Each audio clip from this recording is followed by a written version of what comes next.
Alright guys, today it's time to install one of these, a well tail on the 225 V6 Yamaha.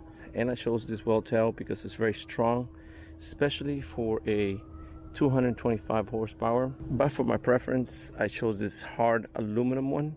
The reason I want to install a well tail is this is a heavy engine. It has a lot of horsepower. It pushes the boat really good. I got no problem with that. But since the engine is heavier, I have the tendency for the back of the boat to sink a little, and I'm almost certain that this will help lift up the back of the boat. Just like an airplane, it's a wing, it's gonna help it. You see from factory it came with this small one, but this big one here would really make a huge difference. Now one thing is, there's an anode there. You need to customize the well tail in order for it to fit here. One problem about this well tail that the anode is on the way, but we can fix that without ruining the performance of the well tail or the anode, which is very important for the boat.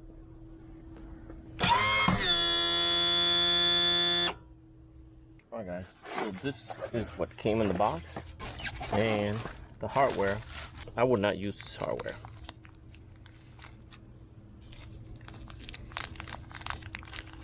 From experience, these bolts are very small, and I will not use it in this application.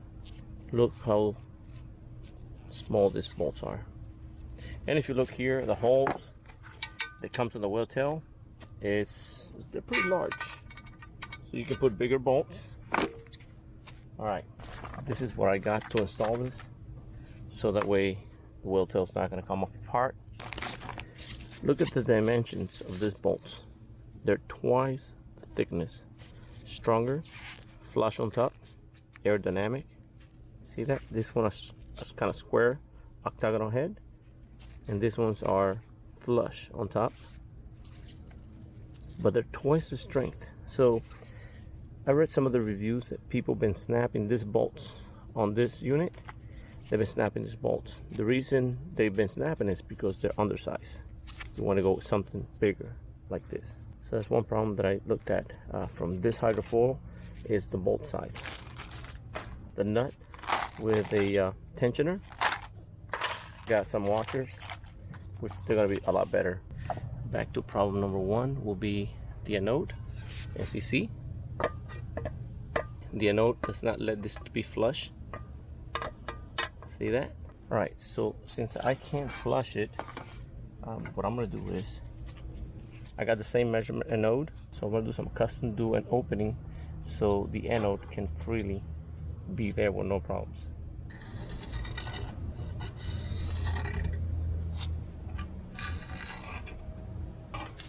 I'm not going to cut it. What I'm going to do is I'm going to grind the surface here so the anode fits under here.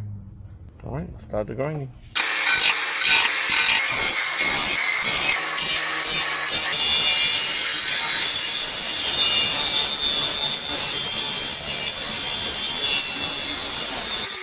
And the anode will be resting like this, right on top. And the reason I didn't want to cut it is, if I cut it, I will lose this strength right here. So by leaving 50% of the aluminum intact, we'll keep its manufacturer strength, instead of just cutting, which I don't need to cut it.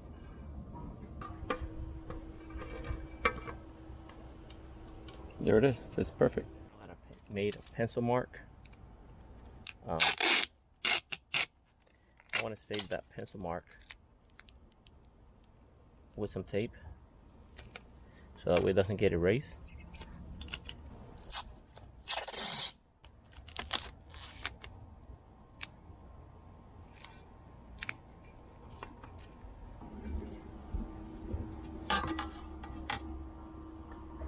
Alright, see, it fits perfectly there.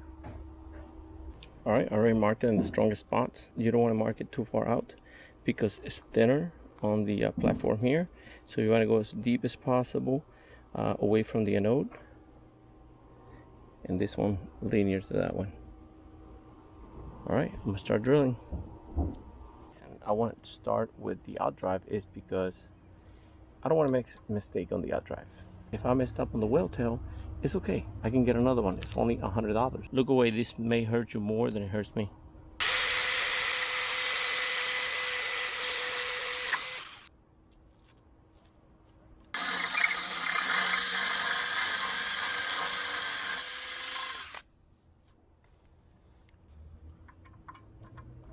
All right, perfect. All right, so I'm going to continue with all 4 of them.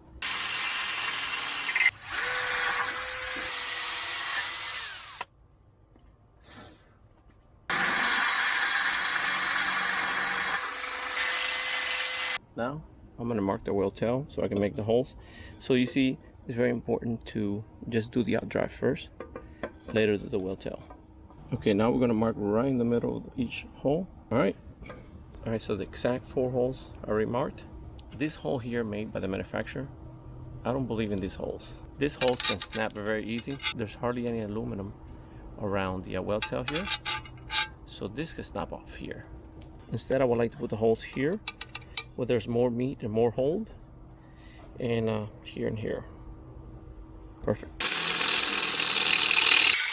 All right, I'm gonna put a little bit of silver paint here so I can protect the aluminum.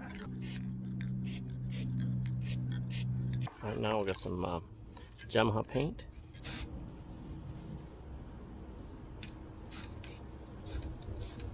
I'm going to paint the holes of the cavities so that way they're not compromised.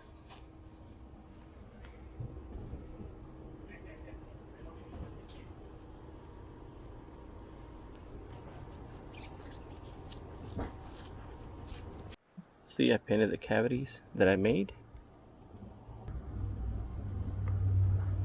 Painted it with the same paint of the Yamaha color, which it doesn't matter, but that's what I had there. Alright, I also painted this cavity here that I made.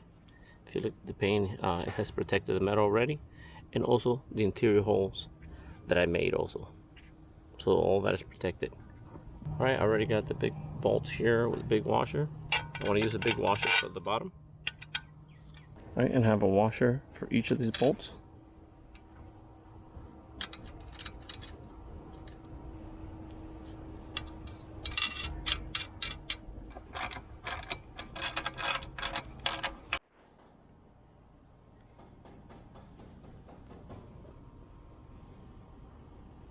Alright, look how nice it came out from the bottom here.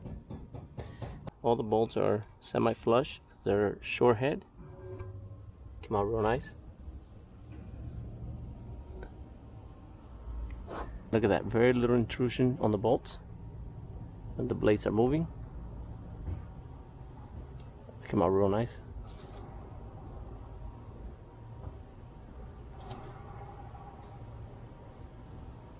And out here, the bolts are a good size. I'm not gonna cut them. They look good like that. They're not too exposed. Plus the water is gonna go beneath here, so the water is not gonna come on the top here.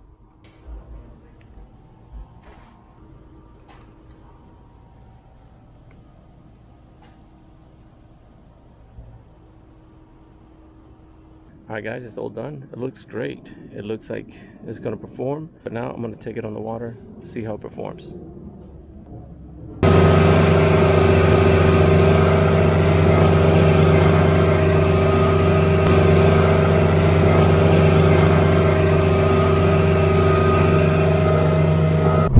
I feel that the hydrofoil is lowering the bow of the boat better.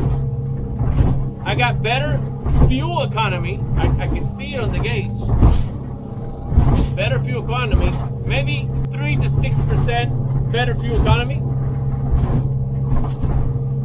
That's huge, because now it's pushing the bow down and lifting up the transom, so that way the boat flows more than dragging.